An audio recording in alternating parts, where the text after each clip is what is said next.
अंधेरी रात का मुसाफिर एक गहरा और पुरस्रार जंगल था, जिसके बीच से एक कच्ची सड़क गुजरती थी। सूरज गुरूब हो चुका था और चांद बादलों में छुपा हुआ था। इस सड़क पर एक नौजवान अकेला मुसाफिर, जिसका नाम अली था, तेजी से साइकिल चला रहा था। उसे अपने गांव पहुंचने की जल्दी थी, क्योंकि एक पुरानी रिवायत के मुताबिक रात होने के बाद इस जंगल में किसी को नहीं रहना चाहिए। जैसे जैसे रात गहरी होती गई, जंगल की खामोशी अचानक उसकी नज़र सड़क के किनारे एक पुराने बरगद के दरख्त पर पड़ी।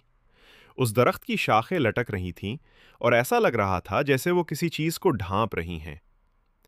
जब वो उस दरख्त के पास से गुजरा, उसने एक अजीब मंजर देखा।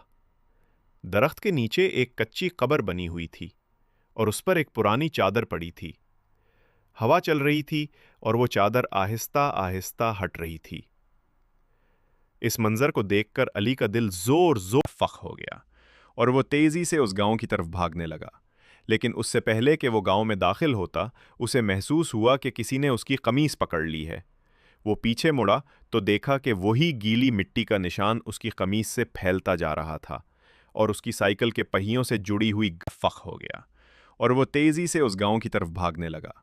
लेकिन उससे पहले कि वो गांव में दाखिल होता, उसे महसूस हुआ कि किसी ने उसकी कमीज पकड़ ली है। वो पीछे मुड़ा तो देखा कि वही गीली मिट्टी का निशान उसकी कमीज से फैलता जा रहा था और उसकी साइकिल के पहियों से जुड़ी हुई